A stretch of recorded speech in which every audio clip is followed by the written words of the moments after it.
Il est 9h moins le quart, on vous attendait pour aller au théâtre, retrouver ce matin Jean-Philippe Viau qui nous propose de découvrir une pièce plutôt originale et qui nous plonge dans le Paris du début du XXe siècle et surtout dans la vie assez mouvementée du peintre Modigliani. C'est ça. En effet, c'est dans le Paris de Picasso, Cocteau et Max Jacob que se déroule la pièce à découvrir cette semaine. Son auteur, Laurent Selsic, nous entraîne dans la vie mouvementée et scandaleuse du peintre Modigliani. Stéphane Guillon, Geneviève Casil, Sarah Biasini et Didier Brice y incarnent à merveille les croustillants personnages de cette savoureuse page de vie. Monsieur Didier Long, quant à lui, en sculpte la mise en scène. Ça s'appelle Maudit et ça se joue au théâtre de l'Atelier à Paris. Monsieur l'artiste. Faites, madame, faites. Prenez soin de mon enfant. Je fais de mon mieux. Vous pouvez mieux faire. Il faudra bien un jour que vous ayez de meilleurs rapports. Ta mère et moi avons des rapports très équilibrés. Elle me hait autant que je la déteste. C'est les 2 dernières années de la vie de Modigliani. Son amour pour Jeanne, ses rapports conflictuels avec sa belle-mère et les rapports avec son marchand, Zborowski. Tu seras plus connu que Matisse et Pablo. T'es une sorcière.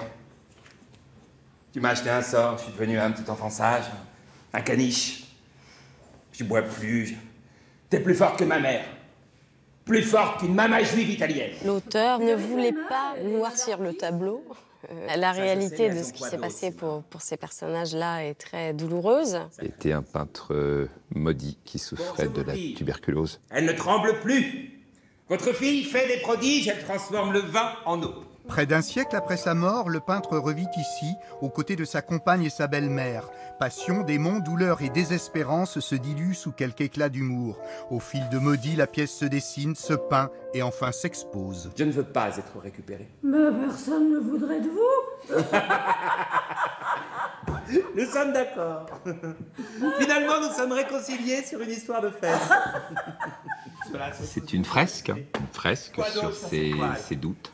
C'est un personnage égocentrique, qui souffre du manque de reconnaissance, qui est capable de mauvaise foi, de colère, d'humour. Mort. Un arbre mort.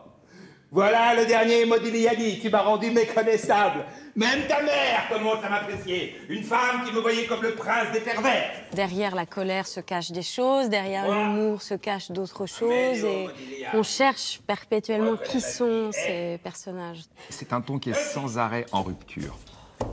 Et c'est pour ça que la pièce est extrêmement vivante. Satisfait?